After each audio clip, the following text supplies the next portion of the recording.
બાઇબલના વચનો પ્રમાણે પ્રભુ બાળકોને ખૂબ જ પ્રેમ કરતા હતા. પ્રભુ તેમના શિષ્યોને ખૂબ જ પ્રેમ કરતા હતા. તેમના જગતમાં આવવાથી પ્રેમની શરૂઆત થઈ જ્યાં સુધી છે. જ્યાં સુધી પ્રભુ ઈસુ આ જગતમાં હતા ત્યાં સુધી તેમણે સૌને પ્રેમ કર્યો અને પ્રેમના માર્ગમાં ચાલવાની સમજ આપી. યોહાન 3:9 પ્રમાણે આપણો નાશ ન થાય પણ અનંત જીવન અને તારણ મળે તે માટે પ્રભુ ઈસુ આ જગતમાં આવ્યા અને તેમણે આપણા પાપોની શિક્ષા વધરતા પર વેઠી અને આપણને માફી અને અનંત જીવન ભેટ આપી. નાતાલના દિવસે આપણને આ યાદ અપાવે છે કે દેવ બાપે આપણને સૌથી મહાન ગિફ્ટ આપી છે તે તો છે તેમનો એકનો એક પુત્ર પ્રભુ ઈસુ. ઈશ્વર આપણી પાસે આપણી જાતનું અર્પણ ઈચ્છે છે. શું આપણે આવું અર્પણ કરવા તૈયાર છે? નાતાલના દિવસે દરમિયાન બાળ ઈસુ રૂપે ગિફ્ટને પ્રેમથી સ્વીકારે અને તેને યોગ્ય બનવા પ્રયત્ન કરે. ઈશ્વરનો પ્રેમ તો અમાપ્ય છે. પ્રભુ ઈસુ પ્રેમ અને દયાથી ભરપૂર છે. સાથે તેઓ રાજા પ્રભુ અને ન્યાયાધીશ પણ છે અને તેઓ ન્યાયપણે અને યથાર્થપણે તે જગતનું ન્યાય કરશે. પહેલું ઈશ્વરને પ્રેમ કરવું અને બીજું પોતાના પાડોશીને પ્રેમ કરવું. આ જ રીતે પ્રેમ કરવા દ્વારા આપણે ઈશ્વરના નામને પવિત્ર માની શકીએ છીએ અને તેમના રાજ્યના નાગરિકો બની શકીએ છીએ. Thank you. Now be ready. Second 02 please be a rabbit out. જોરદાર તાળી પાડીને આપણે આપણી બાળકનું સ્વાગત કરીશું.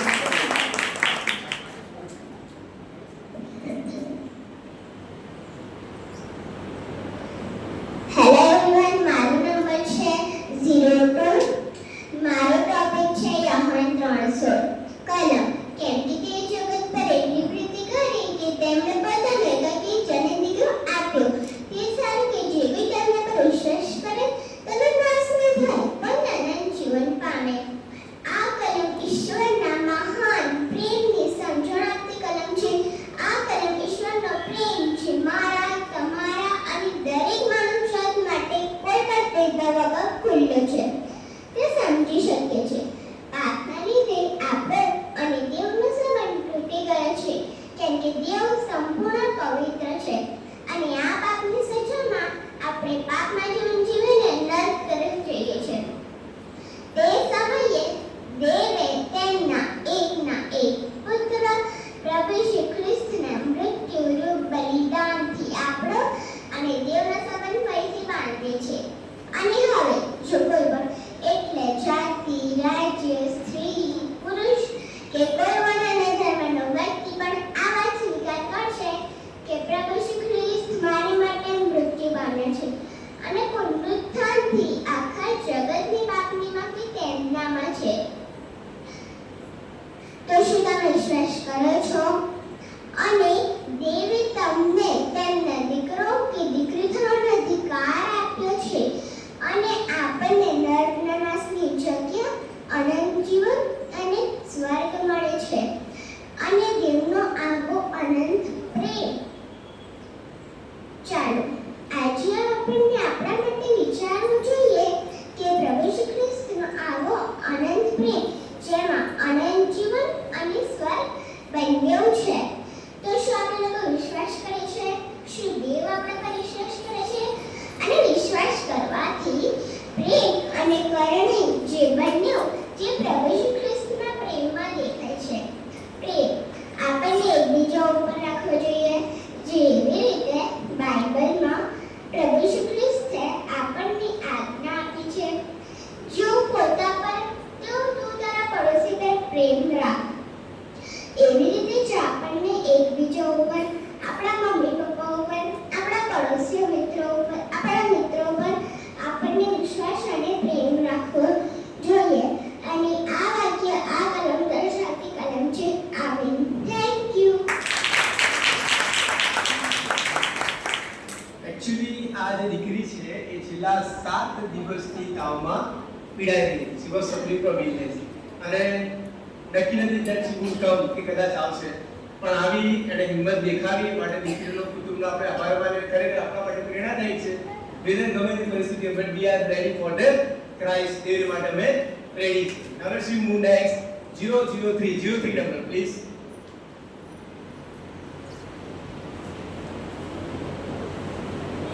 Good evening, respected DSOs and all the SOs and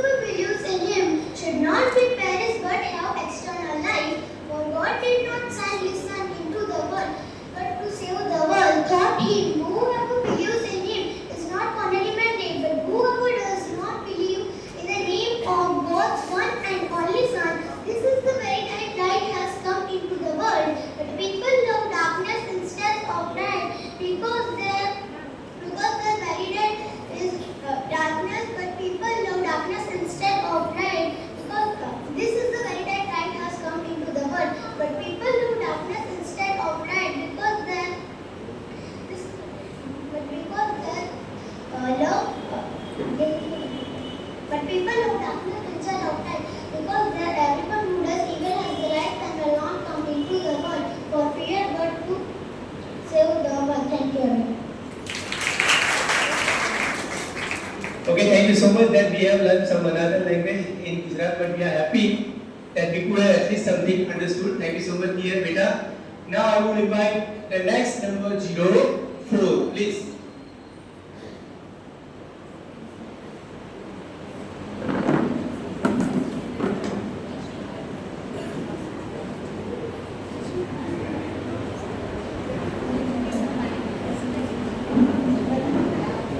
Good evening all, my number is 04. As we all gather here in the presence of God, I would like to share about God's love on us. As the light so bright banishes all darkness, God's love can illuminate even the darkest moment of our lives. There is a beautiful verse in the Bible in John 3:16 which says, "For the God so loved the world that he gave his one and only Son, that whoever believes in him shall not perish but have an eternal life." This verse describes how God saved us from the depth of hell and promises an eternal life. You and I are God's favorite. If you read Matthew 19:14, you can clearly understand how precious children are in the eyes of God. Jesus Christ loves us more than anyone in the world. He adores us. As God's children, we should reflect His love on others. As written in Romans 8:39, nothing can separate us from God's love. His love has no limits. In closing, let us remember that God's love on children is a beautiful testament that how we are all cherished and valued. It is a love that is boundless and unchanging, a love that offers security, joy, and profound sense of belonging. I like to sing a song and finish this message. The love of Jesus is so wonderful. Love of Jesus is so wonderful. Love of Jesus is so wonderful. Oh, oh, wonderful love. Higher than the sky, deeper than the ocean, wider than the universe. Oh, oh, wonderful love. Thank you. Thousands of loves are around us. હજારો પ્રેમ આપણી આજુબાજુ ફરે છે. We know very well. But the strong, powerful and kind love એ તો ફક્ત કોનો છે? ફક્ત પ્રભુ ઈસુ ખ્રિસ્તનો છે. અને એ જ પ્રેમ વિશે જ્યારે બાળકો કહે છે ત્યારે ડેફિનેટલી ઈશ્વર તેમના બોલવા દ્વારા આપણા જીવનમાં કામ કરશે. And I'll ask last in this section 05 number please.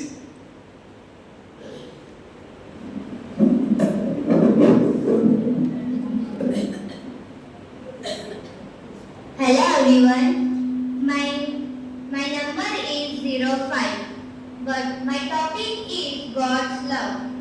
But Romans 5:8. But God shows His love for us in that while we were still sinners, Christ died for us. પણ જ્યારે આપણે પાપી હતા ત્યારે ખ્રિસ્ત આપણને સારું મરણ પામ્યો. એમ કરવામાં તે પોતાનો પ્રેમ આપણા પર પ્રગટ કરે છે. રોમનોને પત્ર 5 અને 8. ઈશ્વરનો પ્રેમ એ બિનસ્વાર્થી પિતાની તલવાર કરતાં પણ વધારે અનેક અને કિંમતી છે. સમગ્ર બાઇબલમાં આપણે ઈશ્વરના પ્રેમ વિશે ઘણા બધા ઉદાહરણો અને સ્વરૂપો જોવા મળે છે. જેમ કે 1 યોહાન 4 અને 8 જ લઈ લો. પણ ઈશ્વરના પ્રેમ તરીકે દર્શાવવામાં આવ્યું છે. પ્રેમને કોઈના માટે શ્રેષ્ઠની ઈચ્છા તરીકે સમજાવી શકાય છે. એ જ ઈશ્વર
સ્પીચ દીકરીનો આપણે આભાર માનીએ છીએ અને 5 1 we are finishing પૂરું કરીએ છીએ. now આપણે આગળ જઈએ અને આગળ જતા પહેલા ખરેખર દીકરીઓ જે બોલી અત્યાર સુધી એ આપણને એવું લાગ્યું કે we have to look એમની સામે જોવું જોઈએ. આપણે આશા રાખી કે હવે જે આવશે એ પણ કદાચ બધું આપણના માટે પ્રભુના વચનમાં દોરી જશે અને એમનાથી આપણે શીખીશું.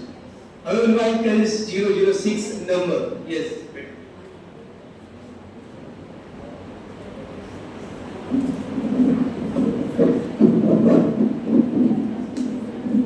Good afternoon, each and everyone present over here, and praise the Lord. મારો વિભાગ જુનિયર છે અને મારો નંબર 06 છે. હું આજે ઈશ્વરના પ્રેમના વિશે વાત કરવાની છું. જો હું તમને ઈશ્વરના પ્રેમને લગતી બાઇબલની કોઈ કલમ પૂછું તો તમને દરેકને યોહાન 3 અને 16 યાદ આવશે. તો હું અત્યારે કહેવા માંગુ છું યોહાન 3 અને 16, કેમ કે દેવે જગત પર એટલી પ્રીતિ કરી કે તેમણે પોતાનો એકાકી જનિત દીકરો આપ્યો. એ સારું કે જે કોઈ પણ તેના પર વિશ્વાસ કરે તે નાશમાં ન જાય પણ તે અનંત જીવન પામે. બાઇબલના વચનમાં એમ લખેલું છે કે ઈશ્વર કહે છે કે એક સમયે મા પોતાના બાળકને તજી દેશે, પરંતુ હું તમને કદી નહીં તજી દઉં. ઈશ્વર કહે છે કે માર્ગ, સત્ય તથા જીવન હું છું. જીવનનું જળ હું છું અને જીવનની રોટલી પણ હું છું. હું ખરો દ્રાક્ષાવેલો છું. જે વાડો દાઢીમાં રહ્યા વિના ફળ આપી શકતો નથી, તેમ આપણે પણ ઈશ્વરમાં રહ્યા વિના ફળ આપી શકતા નથી. આપણને જીવન મળે અને તે પુષ્કળ મળે માટે પ્રભુ ઈશ્વરના રાજા હોવાના છતાંય આ પૃથ્વી ઉપર આવ્યા, સામાન્ય માણસ બનીને જીવ્યા, કાલ્વરીની એ ટેકરી ઉપર પોતાનું રક્ત વહેવડાવ્યું અને પોતાનો જીવ આપ્યો. કાલ્વરીની ટેકરી પરનો એ ક્રોસ એ તો મરણને નહીં પરંતુ જીવનને દર્શાવે છે. હા, આપણા આત્માનો એ જીવન, આપણો આત્મા જે પાપ કરીને મરણ પામ્યો હતો તેને ઈશ્વરના ક્રોસથી જે જીવન મળ્યું છે તે જીવનને દર્શાવે છે. ઈશ્વર તો ક્રોધ કરવે ધીમા અને પ્રેમ કરવે ખૂબ જ ઉતાવળા છે. જો હું તમને ઈશ્વરના પ્રેમના વારામાં બીજા ઉદાહરણો આપું તો એ છે કે ઈશ્વરના પરમ મિત્ર લાજરસ જ્યારે બીમારીના કારણે મર્યા હતા ત્યારે ઈશ્વર હોવાના છતાંય તેમની જોડે ગયા અને માણસના મરવાના છતાંય તે રડ્યા. તેમણે પોતાનો પ્રેમ એ આંસુથી વહેવડાયો ત્યારે તેની માટે ઈશ્વરનો પ્રેમ, એના માટે હું આભાર માનું છું કે ઈશ્વરે આપણો એટલો પ્રેમ કર્યો. ઈશ્વરે તો આપણા ઉપર એટલો બધો પ્રેમ કર્યો કે તેમણે પોતાનો એકાકી જનિત દીકરો આપી દીધો. એ સારું કે આપણે નાશમાં ન જઈએ. આપણે તો આપણી નાનામાં નાની વસ્તુ પણ બીજાના સારા માટે નથી આપી શકતા, ત્યારે ઈશ્વરે તો પોતાનો એકાકી જનિત દીકરો આપી દીધો. તો ઈશ્વરનો પ્રેમ નથી તો બીજું શું છે? Thank you. Okay, thank you so much. સાંભળવું સહેલું છે, વિચારવું સહેલું છે, પણ પ્રદર્શિત કરવું અને બોલવું અઘરું હોય છે. એટલે તમારી તાળીઓમાં કચાશ ન રાખશો, જેટલી પાવરફુલ તાળીઓ મળશે એમને એન્કરેજ મળશે. Right? Okay, let's move next. અને 007 નંબર દીકરી આગળ આવશે.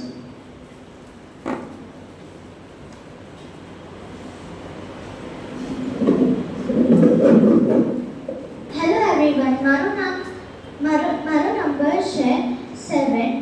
મારો વિષય છે ઈશ્વરનો પ્રેમ અને એ સાથે સાથે હું તમને યોહાન 3:16 વિશે પણ જણાવીશ. યોહાન 3:16 એ બાઇબલનો એક અત્યંત મહત્વપૂર્ણ અને જાણીતું વાક્ય છે. આ વાક્ય કહે છે કારણ કે ઈશ્વરે વિશ્વને એટલો પ્રેમ કર્યો કે તેણે પોતાનો એકમાત્ર પુત્ર આપી દીધો, જેથી જે કોઈ એમાં વિશ્વાસ કરે તે નાશ પામે નહીં પણ અનંત જીવન મેળવી શકે. આ વાક્યમાં ઈશ્વરના પ્રેમ વિશે ઘણું બધું શીખવવામાં આવે છે. પહેલું, ઈશ્વરનો અનંત પ્રેમ, વિશ્વને એટલો પ્રેમ કર્યો. આ વાક્યનો અર્થ એ છે કે ઈશ્વરનો પ્રેમ બધા માટે છે. વિશ્વ એટલે કે સમગ્ર જગત, એટલે કે દરેક માણસ, જાનવર અને પૃથ્વી. ઈશ્વરનો પ્રેમ ખાસ કરીને માત્ર કેટલાક લોકો માટે નહીં પણ બધા માટે છે. આપણા બધા માટે ઈશ્વરનો પ્રેમ સમાન છે અને આ પ્રેમ ક્યારેય ઓછો નહીં થાય. બીજું, ઈશ્વરની અતિશય કૃપા, તેમણે પોતાનો એકમાત્ર પુત્ર આપી દીધો.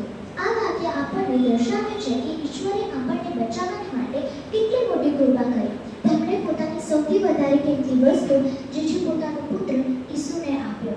જેમ આપણે ચિંતાતુર હોઈએ છીએ કે આપણે માટે કંઈક મહત્વપૂર્ણ વસ્તુ દોરી આવે, એ રીતે ઈશ્વરે પોતાના પુત્રને આપીને આપણને સાચવવાને માટે એટલી મોટી આશાને દર્શાવ્યું છે. ત્રીજું, ઈશ્વરના દયાળુ વચન કે જેઓ આમાં વિશ્વાસ કરે તે નાશ પામે નહીં પણ અનંત જીવન મેળવી શકે. આ વાક્ય આપણને જણાવે છે કે ઈશ્વરના પુત્ર પર વિશ્વાસ કરવાથી આપણે દુઃખ અને નાશથી બચી શકીએ છીએ અને અનંત જીવન મેળવી શકીએ છીએ. અનંત જીવન એટલે ક્યારેય સમાપ્ત થતું અને આનંદ ભરેલું જીવન. આ શબ્દ આપણને વિશ્વાસ અને આશાવાદ આપે છે કે ઈશ્વરના પ્રેમ અને દયાની મદદથી આપણને સારા દિવસો મળી શકશે. ચોથું, આપણી કૃત્યમાં ઈશ્વરનો પ્રેમ. જ્યાં ઈશ્વરના પ્રેમને આવરી લે છે ત્યાં આપણે પણ એકબીજાને પ્રેમ અને સહાનુભૂતિ દર્શાવવી જોઈએ. જો ઈશ્વરે અતિશય પ્રેમ બતાવ્યો છે તો આપણે પણ એકબંધ અને દયાળુ બનવું જોઈએ. ધીરજ, કરુણા અને સદાચાર સાથે આપણે આપણા મિત્ર અને પરિવારને મદદરૂપ બનવું જોઈએ, જેથી આપણું જીવન પણ સુખમય બને. પાંચમું, એકબીજાને મદદ કરવાનો સંદેશ. જ્યારે આપણે ઈશ્વરના પ્રેમને સમજીએ છીએ ત્યારે આપણને સમજવું છે કે અન્ય લોકોને સહાય કરવામાં, તેમનું માન વધારવામાં અને તેમને ખુશ રાખવામાં પણ મદદ કરવામાં છે. ઈશ્વરનો પ્રેમ આપણને એકબીજાને ગમવા, સમજવા અને સહકાર આપવા માટે પ્રેરણા આપે છે. યુહાન 3:16 એ ઈશ્વરના પ્રેમને આપણી રીતે અને સાદગીથી દર્શાવે છે. આ શબ્દો આપણને શીખવે છે કે ઈશ્વરનો પ્રેમ ક્યારેય ઓછો નહીં થાય અને દરેક માટે છે. જો આપણે આ પ્રેમને સમજીએ અને તેનો અભ્યાસ કરીએ તો આપણે પણ એકબીજાને પ્રેમ અને સહાય આપી શકીશું. આ રીતે ઈશ્વરનો પ્રેમ આપણને એકબીજાની સાથે જોડે છે અને સુખમય જીવન માટે માર્ગદર્શન કરે છે. Thank you.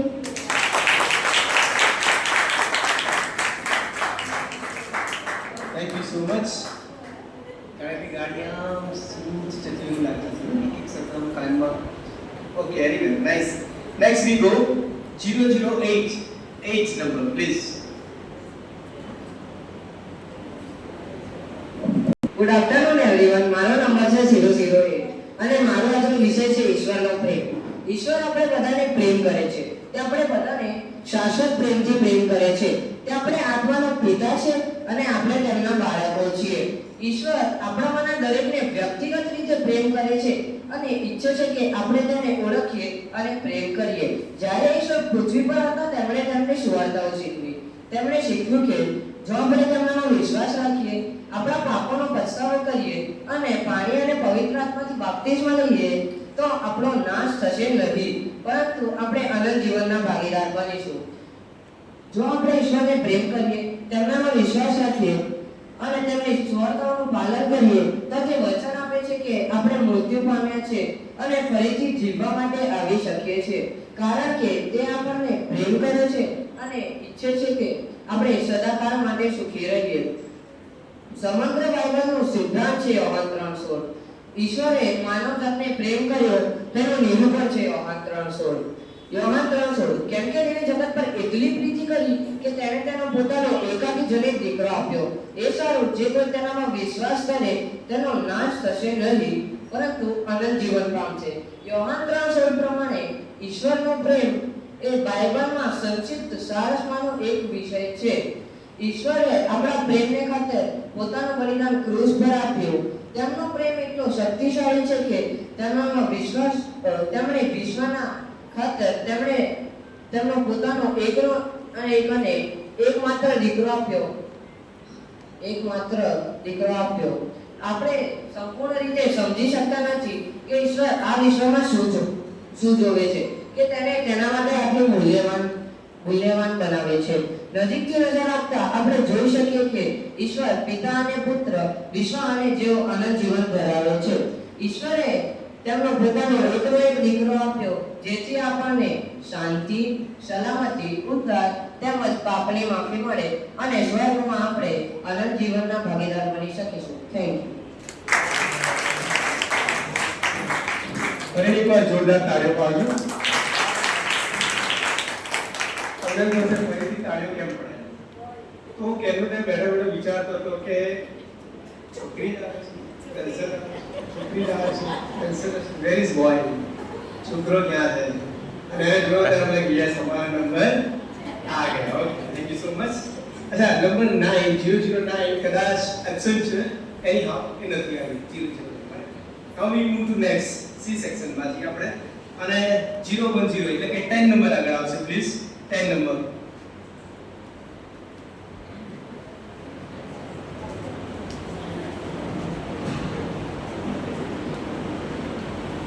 માનનીય બાળક સાહેબ, આદરણીય જજ અને અહીંયા બેઠેલા દરેક સભ્યોને મારા વંદન.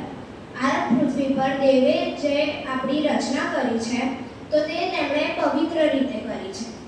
તો આદમને જ્યારે ઉત્પત્તિમાં એવું કહેવામાં આવ્યું છે કે તેની જ્યારે રચના કરવામાં આવી ત્યારે ઈશ્વરે તેનામાં તેમનો પવિત્ર શ્વાસ મૂકીને તેની રચના કરી હતી. તો માત્ર કહેવાનો મતલબ એવો જ છે કે ઈશ્વરે જ્યારે આપણી રચના કરી હતી તો ઈશ્વરે આપણી રચના તેમના પવિત્ર શ્વાસ દ્વારા કરી છે. તો ઈશ્વરે જેવી પવિત્ર રીતે આપણને બનાવવામાં આવ્યા છે તેવા જ પવિત્ર આપણે રહીએ તેવી ઈશ્વરની ઈચ્છા હતી. પરંતુ પાપે જગત પર પ્રવેશ કર્યો, તેનાથી બધા જ મનુષ્ય નાશમાં જતા રહ્યા. તેના કારણે અત્યારના સમયમાં દરેક મનુષ્ય પોતપોતાના શરીરને નષ્ટ કરી રહ્યો છે. તે ઈશ્વરના કાર્યથી એકદમ દૂર આપણે જઈ રહ્યા છે દિવસે દિવસે. તેનાથી જ આપણે તેવું શીખવું જોઈએ કે આપણે ઈશ્વરના મંદિરને શુદ્ધ અને સ્વસ્થ રાખીએ અને આપણે ઈશ્વરના કાર્યમાં વધારે ને વધારે આગળ વધતા જઈએ. તો ઈશ્વરે આપણને જે આ શરીરરૂપી મંદિર આપ્યું છે તો તેને આપણે સાચવવાની ખૂબ જ જરૂર છે. આપણે ઈશ્વરના મંદિરને જો નહીં સાચવીએ તો ઈશ્વર આપણા શરીરમાં કદી પણ પ્રવેશશે નહીં. તો ઈશ્વરે જે આપણને શરીર આપ્યું છે તો તેની જવાબદારી પણ ઈશ્વરે આપણને જ સોંપવામાં આવી છે. તો પહેલી બાબત એ છે કે we need to leave healthy life. આપણે હેલ્ધી લાઈફ જીવવી જોઈએ. તો અત્યારે જો આપણે જોવા જઈએ તો દરેકના શરીરમાં કોઈની કોઈ બીમારીઓથી કોઈનું કોઈ તો પીડાતું જ હોય છે. તો આપણે આપણા શરીરનું બરાબર રીતે ધ્યાન રાખવું જોઈએ અને આપણે તેવી બધી બાબતોથી દૂર જવું જોઈએ જે આપણને ઈશ્વરના મંદિરથી આપણને દૂર લઈ જાય છે.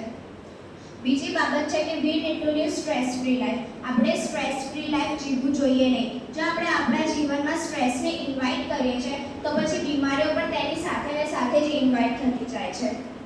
આપણે તેવી વસ્તુઓથી દૂર રહેવું જોઈએ જે આપણને ઈશ્વરથી દૂર લઈ જાય છે, જેમ કે ડ્રગ્સ, ડ્રિંક્સ અને સિગરેટ. તે આપણને ઈશ્વરના મંદિરથી દૂર લઈ જાય છે અને તે આપણા શરીરને નાશમાં નાખે છે. ઈશ્વરના બાઇબલમાં તેવું કહેવામાં આવ્યું છે કે જો કોઈ દેવના મંદિરનો નાશ કરે છે તો દેવ પણ તેનો નાશ કરે છે. તો તેવી જ રીતે આપણે આપણા શરીરનું શારીરિક રીતે ધ્યાન રાખવું જોઈએ. ત્રીજી બાબત છે કે we need to live holy life. આપણે પવિત્ર જીવન જીવવું જોઈએ. જો આપણે પવિત્ર જીવન જીવીશું તો જ ઈશ્વર આપણા શરીરમાં વાસ કરશે.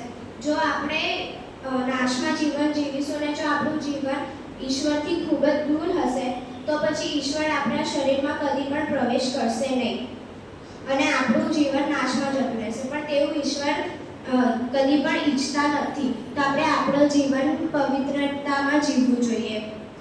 આપણે ઈશ્વરના મહિમા પણ ખૂબ જ રીતે કરી શકીએ છીએ, જેમ કે સેવા દ્વારા, સુવાર્તા પ્રચાર દ્વારા અને જેમ કે આપણે ઈશ્વરના વર્શિપ પણ ખૂબ જ રીતે કરી શકીએ છીએ. જો આપણે જોવા જઈએ તો ઈશ્વર આપણને નાશમાં નાખવા કદી પણ માંગતા નથી. પણ જો આપણે સારા કામ કરતા નથી તો પછી આપણું જીવન નાશમાં જતું રહે છે. તો તેવી જ રીતે આપણે આપણા લાઈફને હેલ્ધી રાખવું જોઈએ એન્ડ આપણે કોઈ પણ ટેન્શનમાં આપણું લાઈફ જીવવું જોઈએ નહીં. તો જ આપણે આપણા જીવનને પવિત્ર રાખી શકીશું અને આપણે ઈશ્વરના મંદિરમાં એન્ટર થઈ શકીશું. તેવી જ રીતે આપણે જો આપણા શરીરને નાશમાં નાખવા માંગતા નથી તો પછી આપણે પવિત્ર જીવન જીવવું ખૂબ જ જરૂર છે. તો જ્યારે ઈશ્વરે આ સૃષ્ટિની રચના કરી હતી ત્યારે ઈશ્વરે તેવું કીધું કે સવાર થાવ તો સવાર થયું, બપોર થાવ બપોર થયું અને સાંજ થાવ તો સાંજ થઈ. તો તેવી જ રીતે ઈશ્વરે જ્યારે કોઈ પક્ષીને બનાવ્યા, જાનવરને બનાવ્યા ત્યારે તેમને કીધું અને તે બની ગયા. પણ જ્યારે ઈશ્વરે મનુષ્યની રચના કરી હતી ત્યારે ઈશ્વરે આપણને બનાવવામાં ખૂબ જ મહેનત કરી હતી. તો તેવી જ રીતે ઈશ્વરે જેવી પવિત્ર રીતે આપણને બનાવ્યા છે તો આપણે પણ તેવી જ પવિત્રતામાં જીવવું ખૂબ જ જરૂરી છે. જ્યારે આપણે પવિત્રમાં જીવન નથી જીવતા તો આપણે નાશમાં જતા રહીએ છીએ. એટલે આપણું જીવન પવિત્રતામાં રહે તેવું જ ઈશ્વર ઈચ્છે છે. જો આપણે જોવા જઈએ તો ચર્ચના 3 ભાગ બને છે. જેમ પહેલો ભાગ છે જ્યાં પારક સાહેબ તેમનું વચન આપે છે, બીજો ભાગ છે જ્યાં બધા સભાજનો બેઠા હોય છે અને ત્રીજો ભાગ છે જ્યાં બહાર બધા બધા લોકો બેઠા હોય છે. તેવી જ રીતે યરુશલેમના મંદિરના પણ 3 ભાગ બને છે. પહેલો ભાગ છે તે છે પરમ પવિત્ર સ્થાન, બીજો ભાગ છે જ્યાં બધા સભાજનો બેઠા હોય છે અને ત્રીજો ભાગ જ્યાં બધા બહાર લોકો બેઠા હોય છે. તો આ જે યરુશલેમના મંદિરમાં જે પહેલો ભાગ છે પરમ પવિત્ર સ્થાન, તો તેમાં તે પરમ પવિત્ર જે શબ્દ છે તે ઈશ્વરે આપણા માટે વાપરવામાં આવ્યો છે. તો આપણે તેની પવિત્રતામાં આપણું જીવન જીવવું જોઈએ. તો છેલ્લી કલમ કહીને હું બંધ કરીશ. તમે દેવનું મંદિર છો. You are the temple of God. 1 કોરિન્થી 3:16. Thank you. આવતો હતો. હવે માણસ તો એવું છે કે તે 10 આજ્ઞાઓનું પાલન કરશે જ. તો નિયમ બનાવવામાં આવ્યો કે જો કોઈ તે આજ્ઞાનો વિરુદ્ધ જાય અથવા જો કોઈ તે આજ્ઞાનું પાલન ન કરે તેને દહનીયપણું ચડાવવું પડતું. હવે સુલેમાન રાજાએ જ્યારે યરુશલેમનું મંદિર બાંધ્યું ત્યારે તે રાત દિવસ ઈશ્વર આગળ પ્રાર્થના કરતો. એ પ્રાર્થના કરતો કે હું મંદિર તમારી સેવા માટે બનાવું છું. જો કોઈ મંદિર તરફ વળીને પ્રાર્થના કરે તો તમે તેની પ્રાર્થના સાંભળશો. અને તેણે આ હેતુથી યરુશલેમનું મંદિર બાંધ્યું હતું. અત્યારે તે મંદિર એક જ દીવાલ છે અને તેનું નામ છે લુદ્ધરની દીવાલ. તે મંદિરના 3 ભાગ પાડવામાં આવ્યા હતા. પહેલું આંગણ કે જ્યાં ત્યાંના લોકો અને વિદેશીઓ પ્રવેશી શકે. બીજું પવિત્ર સ્થાન કે જ્યાં દરરોજ તેને દહનીયપણું ચડાવવામાં આવતું અને તેવી રીતે તેની સ્તુતિ આરાધના થતી. અને ત્રીજું સૌથી મુખ્ય સ્થાન પરમ પવિત્ર સ્થાન કે જ્યાં વર્ષમાં ત્યાંનું એક જ વાર યાજક જતો અને તેને હલવાનું રક્ત અર્પણ કરતો. તેના કપડાઓમાં ઘૂંઘરું અને કમરમાં કમરપટ્ટો બાંધેલો હતો. તે પવિત્ર સ્થાનની આજુબાજુ ફરીને તેને હલવાનું રક્ત અર્પણ કરતો. તે ઘૂંઘરૂનો અવાજ સ્વર્ગીય વાણી જેવો હતો. જ્યારે જે અવાજ આવતો બંધ થઈ જતો બહારના લોકોને, ત્યારે તેમને ખબર પડતી કે તેના પર તેનો કોપ આવ્યો છે અને તે માર્યો ગયો છે. તેનાથી એ સાબિત થાય છે કે તે સેવકનું શરીર તેના માટે પવિત્ર મંદિર ન હતું. તેવી આપણે 10 આજ્ઞા વ્યક્તિ આપી કે તે આપણે આજ્ઞા મુજબ ચાલે. જો આજ્ઞાઓ ન હોય તો માણસ તો કામ કર્યા જ કરે અને પોતાના પ્રમાણે ચાલે. અત્યારે તો આજ્ઞાઓ પણ છે, પણ માણસ તે આજ્ઞા પ્રમાણે ક્યાં ચાલે છે? તો વિચાર કરો કે આજ્ઞાઓ ન હોય તો શું થાય? દેવી આપણને 10 આજ્ઞાઓ પણ આપી હતી અને નિયમ શાસ્ત્ર પણ આપવામાં આવ્યું હતું. આપણે નવા કરારમાં જોઈએ યોહાન 3:16, કેમ કે દેવી જગત પર એટલી બધી પ્રીતિ કરી કે તેમણે પોતાનો એકાકી જઈને દીકરો આપ્યો. એ સારું કે છે કોઈ તેના પર વિશ્વાસ કરે તેનો નાશ ન થાય પણ તે અનંત જીવન પામે. એટલે આપણે દહનીયપણું ચડાવવાની પણ જરૂર ન પડે અને નિયમ શાસ્ત્રની પણ જરૂર ન પડે. હા, નિયમ શાસ્ત્ર સારું છે, તે આત્મિક રીતે વૃદ્ધિ પામવાની સારી બાબત છે. દેવે તેનું વ્રત લહરાવ્યું અને જો હું તેના પર વિશ્વાસ કરું છું તો દેવ તેનાથી પ્રસન્ન થાય છે. દેવની એવી ઈચ્છા છે કે હરેક મનુષ્યનું શરીર દેવના માટે પવિત્ર મંદિર બને અને તેમાંથી સુવાસિત ધૂપ નીકળ્યા કરે. હવે આ સુવાસિત ધૂપ શું છે? સુવાસિત ધૂપ એટલે બાઇબલના વચનોની આધીનતા અને પ્રાર્થના અને રોજ ઈશ્વર સાથે ચાલવાની બાબતો. જો આ બાબતો હોય તો શરીરરૂપી મંદિરોમાં દેવ રહી શકે છે. પ્રકટીકરણ 8 અને 3 કહેવામાં આવ્યું છે કે દેવના દૂતોના હાથમાં ધૂપદાન હતી અને દૂતો દેવી આગળ ધૂપદ્રવ્ય આપતા. યરુશલેમમાં પણ ધૂપદાન હતું જ્યાં દરરોજ જીવિત પરમેશ્વરને ધૂપદ્રવ્ય ચડાવવામાં આવતા હતા. એ ધૂપદ્રવ્ય એ બાબત દર્શાવે છે કે આપણે આપણી પ્રાર્થનાને ધૂપે ઈશ્વરની સંગાતમાં ચાલવા માટે સળગાવી રાખવી જોઈએ. આજે આપણે વિચારવાનું છે આપણે ઈશ્વરની સંગાતમાં ચાલવા માટેની ધૂપે કે જે પ્રાર્થના છે તે સળગાવીને રાખી છે. હવે તમને બધાને એક બાબત કહેવા માંગુ છું, તે સર્વ માટે છે. જ્યારે આપણે ચર્ચમાં હોય, કેમ્પમાં હોય, એમ્પાયરમાં કે ચર્ચની કોઈ પણ એક્ટિવિટીમાં, તો જ્યારે જીવન સોંપવાની વાત આવે છે તો બધા હાથ ઊંચા કરી દે છે, બધા ઊભા પણ થઈ જાય છે. પણ શું એ હાથ ઊંચા કરવાથી, એ ઊભા થઈ જવાથી આપણા જીવન ઈશ્વરની સોંપાઈ જાય છે? આપણને આપણા પાપોની માફી મળી જાય છે? આપણું શરીર એનું પવિત્ર મંદિર બની જાય છે? ના, તેનાથી નથી થતું. આપણે આપણા જીવનો દેવને આગળ અર્પણ કરવા પડે છે. આપણે આપણા પાપોની કબૂલાત કરવી પડે છે. ત્યારે જ આપણે દેવનું પવિત્ર મંદિર બની શકીએ છીએ. આજે આપણે વિચારવાનું છે આપણે કેટલી બધી વાર જીવનો સોંપ્યા હશે અને આપણે કેટલી બધી વાર તેમાં નિષ્ફળ ગયા હોઈશું. આજે આપણે દેવને ફરીથી આપણું જીવન સોંપવાનું છે અને દેવનું પવિત્ર મંદિર બનવાનું છે. જ્યારે દેવ સ્વર્ગમાં જતા હતા ત્યારે તેમણે તેમના નિરાશ શિષ્યોને કીધું કે તમે નિરાશ ન થાઓ, હું બાપના પાસે જાઉં છું અને જ્યાં હું જાઉં છું તે તમે પણ મારી સાથે આવશો. હું સંબોધન કે જે પવિત્ર આત્મા મેં તમને મોકલી આપવાનું કહ્યું છે તેને તમારા શરીરોમાં રહેવા દેવાની માટે તમારે તમારા શરીરોને શુદ્ધ અને પવિત્ર પ્રાર્થના વચનોથી કરવા પડશે. તો જ તમે દેવની આગળ તમારું પવિત્ર મંદિર સાબિત કરી શકશો. આજે આપણે વિચારવાનું છે શું આપણે દેવની આગળ આપણું પવિત્ર મંદિર સાબિત કર્યું છે? જો નથી કર્યું તો આજે આપણે સાબિત કરવાનું છે. હા, આજે આપણે સાબિત કરવાનું છે આપણે આપણા શરીરોને શું શુદ્ધ અને પવિત્ર બનાવ્યા છે તે આજે આપણા માટે પ્રશ્ન છે. આપણા શરીરમાં મતદાર દ્રવ્યો જતા હશે, નશીલી વસ્તુનું સેવન થતું હશે, લોભ, લાલચા, વૈભવ વગેરે દરરોજ થતા રહેશે, તો આ શરીરોમાં તે કેવી રીતે આવી શકે છે? આવા ગંદકીરૂપ શરીરમાં તે કેવી રીતે રહી શકે છે? આપણે દેવ ઈશ્વરની 10 આજ્ઞાઓ મુજબ ચાલવાનું છે અને તેનું પવિત્ર મંદિર બનવાનું છે. દેવને જીવન સોંપવાનું છે અને દેવના રસ્તા પર ચાલવાનું છે. આ બધી બાબતોથી તો મેં મારું શરીર દેવનું પવિત્ર મંદિર બનાવી લીધું, પણ શું તમે બનાવ્યું? જો નથી બનાવ્યું તો તમારે પણ બનાવવાની જરૂર છે. Thank you. આમીન. ખૂબ જ સુંદર અને ઘણા સુંદર. નેક્સ્ટ આપણે જઈએ અને 0 1 2 12 નંબર પ્લીઝ.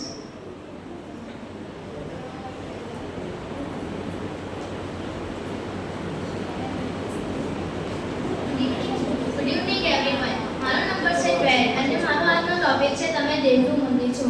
સૌપ્રથમ આપણે જાણીએ તો મંદિર બાંધવા માટે સારી જમીનની જરૂર પડે છે. તે પછી નકશો અને પ્લાન બનાવવો પડે છે અને ત્યાર પછી મંદિરના ઓળખ પ્રમાણે તેનો આકાર આપવામાં આવે છે. હિન્દુ લોકો તેમના ઓળખ અને ધર્મ પ્રમાણે અને તેમજ મુસ્લિમ લોકો તેમના ધર્મના ઓળખ પ્રમાણે મસ્જિદ બનાવે છે.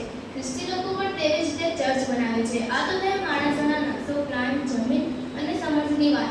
પણ દેવે આપણને કોરિન્થીના પહેલા પત્ર 3 અધ્યાયની 16મી કલમમાં કહ્યું છે કે તમે દેવનું મંદિર છો.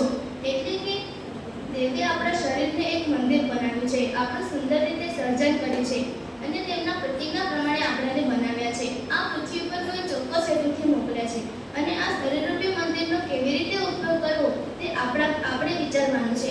જ્યારે મંદિરનું બાંધકામ કરવામાં આવે ત્યારે તેનું ખોદકામ સારી રીતે અને મજબૂત કરવામાં આવે છે, કારણ કે આખા મંદિરનો આધાર પાયા ઉપર હોય છે. જો પાયો મજબૂત ન હોય તો મંદિર ટકી શકતું નથી. તેવી જ રીતે આપણા શરીરરૂપી મંદિરનો પાયો ઈસુ ખ્રિસ્ત છે. આ બધી વસ્તુઓ આપણે કેવી રીતે જાણી શકીએ તે માટે ઈશ્વરે આપણને બાળકો આપ્યા, પ્રબોધકો આપ્યા, બાઇબલના વચનો આપ્યા, સન્ડે સ્કૂલનું શિક્ષણ પ્રાપ્ત કર્યું, સુવાર્તા સાંભળી. આ બધા જ ઉપર આપણે વિશ્વાસ કરવાનો છે. આ બધી બાબતો આપણને માધ્યમિક જીવનનો પાયો બનાવે છે. ઈશ્વર મુખ્ય ખૂણાનો પથ્થર છે, એટલે કે આ પથ્થર સાથે જોડાઈને આપણને એકબીજા સાથે જોડાઈને આપણને આગળ વધતા જતા એક પ્રભુને પવિત્ર મંદિર બને છે. આપણા હાથે બનાવેલા મંદિર, પ્રભુ તેમના હાથે બનાવેલા મંદિર કરતાં આપણા શરીરરૂપી મંદિરમાં રહેવાનું વધારે પસંદ કરે છે. આપણું શરીરરૂપી મંદિરને આપણે ઈશ્વરની પવિત્રતા તરફ લઈ જઈ શકીએ છીએ. તે માટે ઈશ્વરને આપણને પવિત્ર આત્મા આપ્યો છે.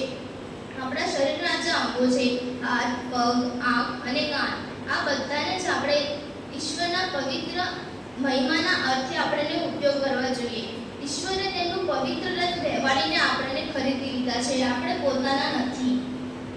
કોરિન્થીના પહેલા પત્ર 3 અધ્યાયની 12મી કલમમાં આપ્યા પ્રમાણે આ પૃથ્વી પર કોઈ સોનું, રૂપ, મૂલ્યવાન, પાષાણ, કાષ્ઠ, ઘાસ કે કુકડા બાંધે છે, તે કેવું કામ કરે છે તે પ્રગટ કરવામાં આવશે.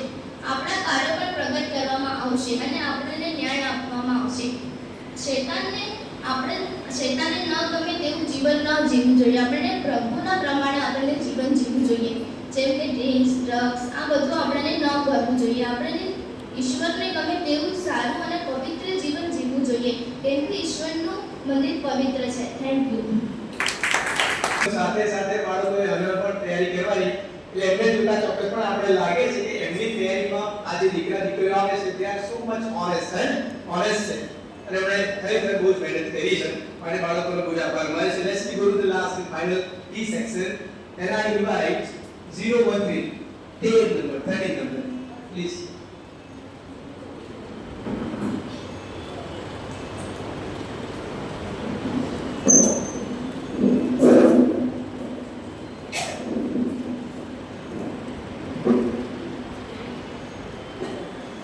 Good evening everyone. મેં બધાને મારો વંદન. મારો નંબર છે D10. મારો ટોપિક છે પહેલો કોરિન્થીનો પત્ર 3 અધ્યાય અને 16મી કલમ તમે દેવનું મંદિર છો. તો આજે આપણે એવી દુનિયામાં રહીએ છીએ કે જ્યાં આપણને આપણી બાહ્ય સિદ્ધિઓને દેખાવ તરફ વધુ ધ્યાન આપવાનું કહે છે. અને આપણે જોઈએ કે આપણને આપણી તંદુરસ્તી, સફળતા, કીર્તિ અને આપણી જે બાહ્ય દેખાવ છે તેના પર વધુ ધ્યાન આપવાનું કહે છે. પણ કોઈ એક વખત આપણે એવું વિચાર્યું કે આપણે કોણ છીએ અને આપણું જે શરીર છે તેનું આત્મિક રીતે કેટલું મહત્વ છે? તો આ વચન મુજબ જોઈએ કે જેમ પહેલો કોરિન્થી 3 અધ્યાય અને 16મી કલમ કહે છે તમે દેવનું મંદિર છો અને તમારામાં દેવનો આત્મા વસે છે. એ શું તમે નથી જાણતા? તો આ વચન આપણને આપણા શરીરનું જે કેટલું પવિત્રતા છે તે દર્શાવે છે. અને તે જ આપણે જોઈએ તો આજે હું સમજાવવા માંગીશ કે આપણે વ્યક્તિગત રીતે અને સામુદાયિક રીતે કેવી રીતે મંડળી બનીએ છીએ. તો તેમાં પહેલો ભાગ છે તે વ્યક્તિગત જવાબદારી.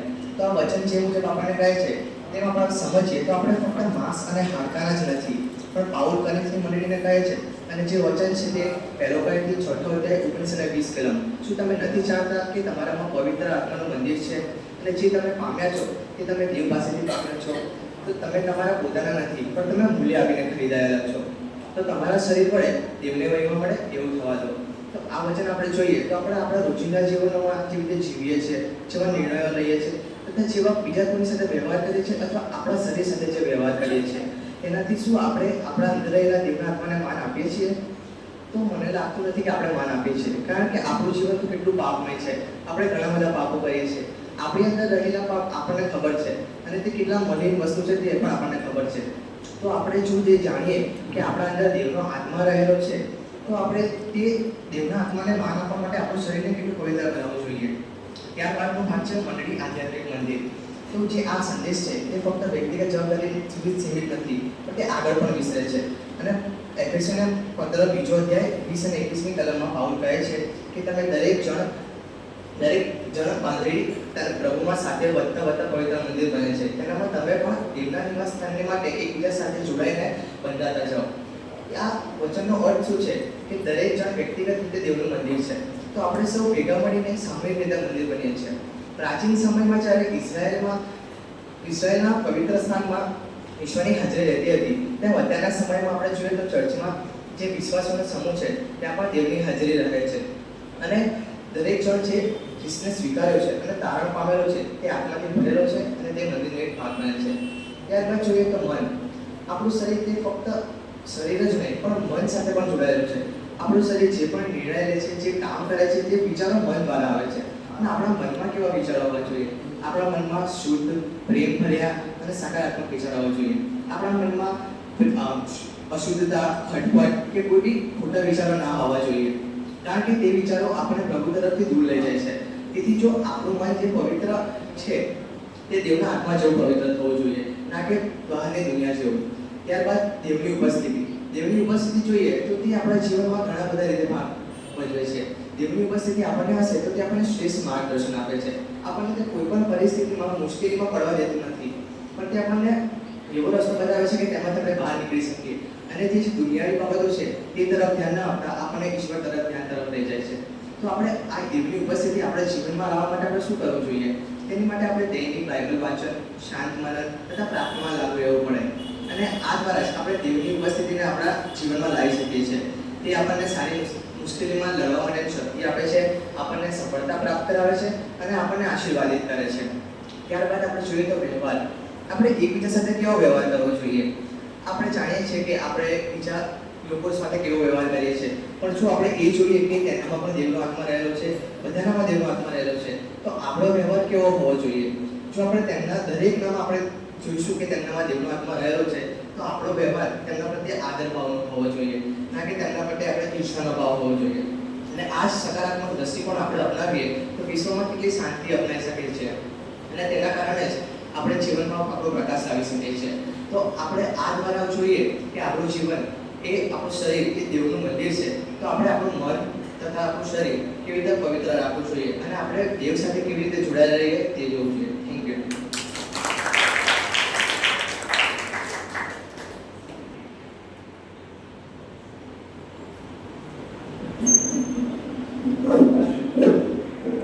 Everyone, respected churches, pastor and all my dear friends, મારો નંબર છે D14 અને આજનો અમારો વિષય છે કે તમે દેવનું મંદિર છો. પહેલો કોરિન્થી 3:16. પાઉલ પ્રેરિત કોરિન્થની મંડળીને એમ લખે છે કે તમે દેવનું મંદિર છો અને તમારામાં દેવનો આત્મા વસે છે. એ શું તમે નથી જાણતા? ત્યારે આપણે બધાના મનમાં એક ક્વેશ્ચન થાય કે હું દેવનું મંદિર કેવી રીતે હોઈ શકું? મારામાં તો કેટલા પાપો, કેટલી દુષ્ટતા ભર્યા છે. શું મારામાં ઈશ્વર પિતાનો આત્મા વસી શકે છે? આપણે જૂના કરારમાં નજર કરીએ તો ઈશ્વર પિતાએ પોતાનું મંદિર બંધાય એ માટે ચોક્કસ સ્થળ અને ચોક્કસ જગ્યા પસંદ કરી હતી. તે એવું ઈચ્છતા હતા કે મારા લોકો તે ચોક્કસ જગ્યાએ આવીને મારું ભજન કરે, મારી સ્તુતિ આરાધના કરે. તો આપણું શરીર ઈશ્વરનું મંદિર કેવી રીતે બની શકે છે? તેની માટે ઘણી બધી બાબતો છે, પણ એમાંથી બે બાબત છે હું તમને જણાવવા માંગુ છું. એક, યહોવા દેવની આગળ પોતાનું સ્વાર્થ અને બીજી બાબત છે સાચો પ્રસ્તાવ. સ્વાર્થ એટલે ઈશ્વરની આગળ અર્પણ કરવું. અર્પણની બાબત આવે ત્યારે ઇબ્રાહિમનું નામ તો પહેલું જ આવે, કેમ કે આપણે બધા જ જાણીએ છીએ એમના અર્પણ વિશે. ઈશ્વર પિતાએ તેમને 100 વર્ષની ઉંમરે તેમનો એકનો એક દીકરો ઈશાક પૂરો પાડ્યો અને ઉત્પત્તિ 22 પ્રમાણે ઈશ્વર પિતાએ તેમને કહ્યું કે તું તારા એકના એક દીકરા જેના પર તું પ્રીતિ કરે છે તેનું અર્પણ તું મારા માટે ચડાવ. ત્યારે તેમણે કસ્સી પણ કશકશ ના કરી અને પોતાની પત્ની સારાને છુપાઈને તે પોતાના દીકરા ઈશાકને મોરિયા દેશના એક પહાડ ઉપર લઈ ગયા તેમનું અર્પણ ચઢાવવા. કેટલું ગજબનું બલિદાન! શું તમારા અને મારા જીવનમાં ઇબ્રાહિમ જેવું બલિદાન છે, એવી ભાવના છે? શાયદ નથી. જો છે તો શાયદ તમારું અને મારું શરીર ઈશ્વરનું મંદિર બની શકે છે. જ્યારે ઇબ્રાહિમ પોતાના દીકરાનું અર્પણ ચઢાવવાના હતા ત્યારે ઈશ્વર પિતાના દૂત ઇબ્રાહિમને અવાજ કરે છે કે ઇબ્રાહિમ, ઇબ્રાહિમ. ત્યારે ઇબ્રાહિમ કહે છે કે હું આ રહ્યો. ત્યારે તે દૂત એમ કહે છે કે તે તારા એકના એક દીકરાને પણ ઈશ્વરની પાછળ નથી રાખતો. તેથી આ ભેટું લે અને તેનું અર્પણ ચઢાવ. ઈશ્વર આપણા જોડે પણ આવી જ બલિદાનની અપેક્ષા રાખે છે. આપણે ઈશ્વરના પ્રિય સંતાનો છે.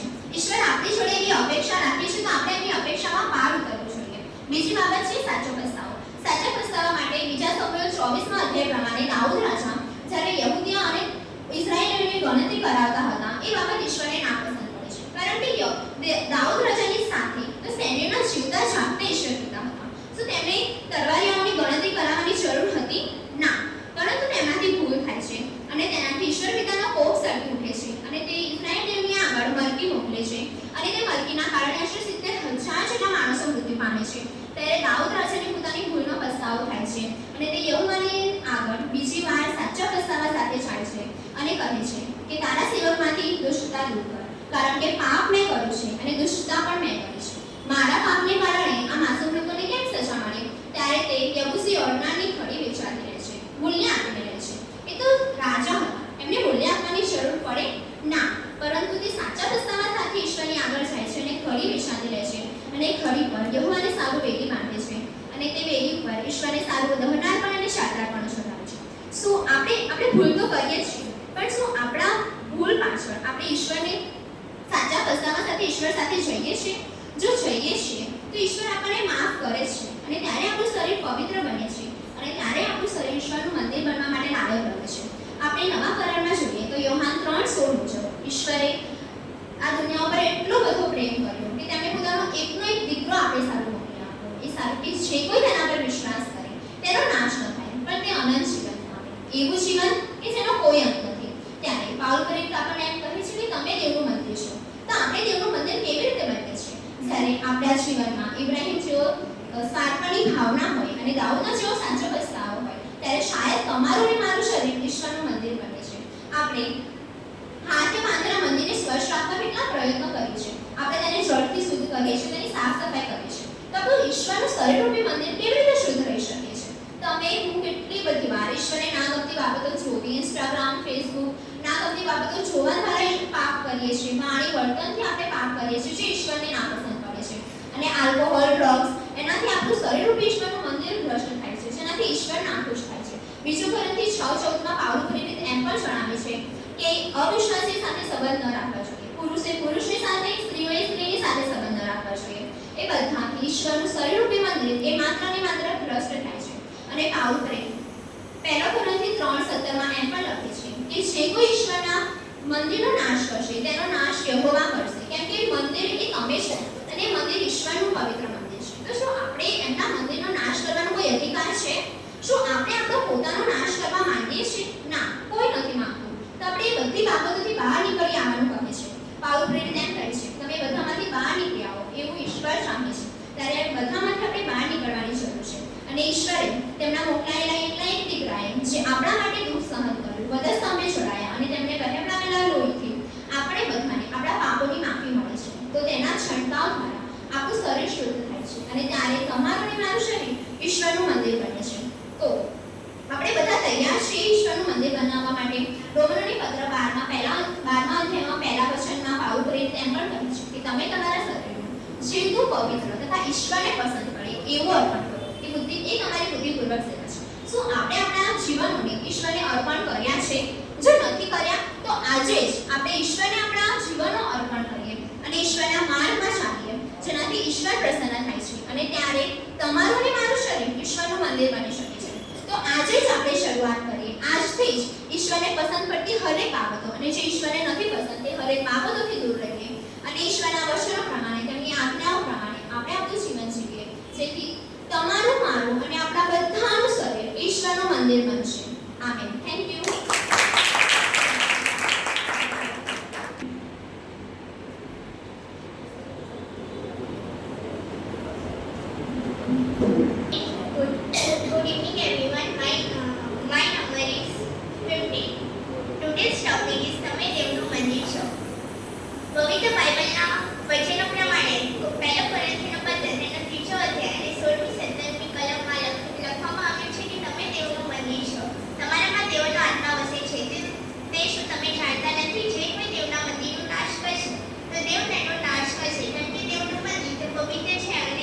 અને તમે જ છો. હાલેલુયા. દેવ એટલે કે ઈશ્વર. આ વચનોમાં દેવ શબ્દનો ઉલ્લેખ કેટલી વખત કરવામાં આવ્યો છે? તો આ વચનોમાં દેવ શબ્દનો ઉલ્લેખ કુલ 5 વખત કરવામાં આવ્યો છે. હાલેલુયા. તેની સાથે તમારા અને મારા વિષયમાં પણ લખવામાં આવ્યું છે. તમારા અને મારા વિષયમાં પણ કુલ 4 વખત લખવામાં આવ્યું છે. મંદિરના વિષયમાં પણ આ વચનોમાં લખવામાં આવ્યું છે.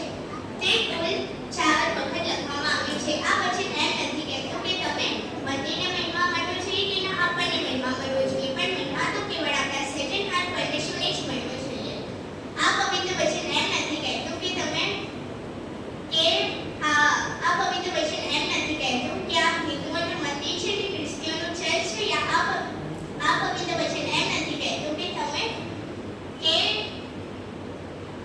કે મુસ્લિમોની દરગાહ છે કે શીખોનું ગુરુદ્વારા છે, બૌદ્ધોનું મઠ છે, પણ આ પવિત્ર વચન એમ કહે છે કે આ બધામાં સર્વશ્રેષ્ઠ આપણા પરમેશ્વર છે. આ વચનો દ્વારા આપણે કેટલાક મુદ્દા જોઈશું. મંદિર એટલે શું? મંદિર એટલે ઈશ્વરની મહિમા પ્રગટ કરવા માટે હોય છે. ઈશ્વર એક જ છે અને તમારામાં અને મારામાં વાસ કરે છે અને તમે તેઓનું મંદિર છો. આપણા જીવનમાં ઈશ્વરનું સ્થાન સૌથી પ્રથમ હોવું જોઈએ. આ વચન એમ કહે છે કે તમે મંદિરને કે આપણને મહિમા ના મળવો જોઈએ, પણ આપણા પરમેશ્વરને જ પ્રથમ સ્થાન આપવું છે અને તેમને મહિમા મેળવવો જોઈએ. આમીન. Thank you. જો હવે હું નંબર બોલાવીશ, આવી જશે ને. હવે આપણે રાહ જોઈએ છે કોની રાહ જોઈશું? Loser winner. એકચ્યુઅલી એવું કહેવાય કે there is nobody loser in Christ. જે ખ્રિસ્તમાં છે એ કોઈ લૂઝર છે નહીં, પણ per the system of competition એવું કહેવાય. કોમ્પિટિશનની સિસ્ટમ પ્રમાણે વિનર હોય છે. એટલે તો પાઉલે લખવું પડ્યું કે જે દોડશે એને શું મળશે? ઇનામ. લાસ્ટ ટાઈમ આપણો મોટો હતો, right? But anyway, we completed our entire competition and program and we are in the last final. અને આભાર વિધિ માટે વિશેષ કરીને આપણા વડીલ અને સન્ડે સ્કૂલ બોર્ડના મેમ્બર સુહાસ સજ્જન સરને આમંત્રિત કરીશ કે તેઓ આપણને આભાર વિધિ તરફ દોરી જશે.